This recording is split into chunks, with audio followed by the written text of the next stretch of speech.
नमस्कार मंडळी. दक्षिण महाराष्ट्रातील एका अशा क्षेत्राबद्दल आज आपण बोलणार आहोत जिथे गेल्यावर मनाला मिळणारी शांतता शब्दात मांडणे कठीण आहे. कृष्णा आणि पंचगंगेच्या पवित्र संगमावर वसलेले श्री क्षेत्र नरसोबावाडी दत्तभक्तांसाठी ही साक्षात पंढरीच आहे. पण तुम्ही कधी मुख्य मंदिराच्या छताकडे पाहिले आहे का?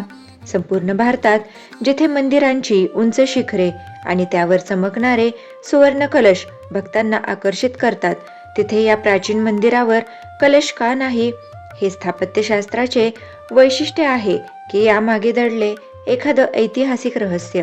चला तर मग आजच्या या विशेष व्हिडिओमध्ये शोधूया या प्रश्नांची उत्तरे. या कथेची सुरुवात होते सुमारे 600 वर्षापूर्वी. स्थानिक परंपरा आणि ऐतिहासिक नोंदींनुसार विजापूरचा सुलतान इब्राहिम आदिल शाह याच्या मुलीची दृष्टी एका आजारपणामध्ये गेली होती. सुलतानाने जगभरातील नामांकित हकीम आणि वैद्यांना बोलवले, परंतु कोणालाही यश आले नाही. त्याच वेळी सुलतानापर्यंत नरसोबावाडीच्या श्री गुरूंच्या सामर्थ्याची कीर्ती पोहोचली.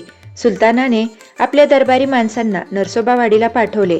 तेथील पुजाऱ्यांनी दिलेली पवित्र विभूती म्हणजे अंगारा जेव्हा राजकन्येच्या डोळ्यांना लावण्यात आला तेव्हा तिची दृष्टी चमत्कारिकरित्या परत आली. या कृतज्ञतेपोटी सुलतानाने नरसोबावाडी येथे एक भव्य मंदिर बांधण्याचा संकल्प केला. मात्र हे मंदिर बांधताना सुलतानाच्या वास्तुविशारदांनी आणि गवंड्यांनी त्या काळातील इंडो इस्लामिक स्थापत्य शैलीचा वापर केला.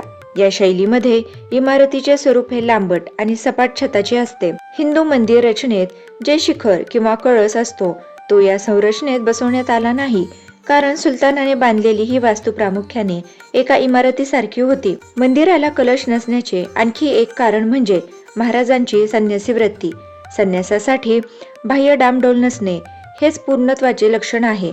जरी इथे कलश नसला तरी येथील मनोहर पादुका आणि साक्षात कल्पवृक्ष असलेला औदुंबर भक्तांच्या सर्व इच्छा पूर्ण करतात.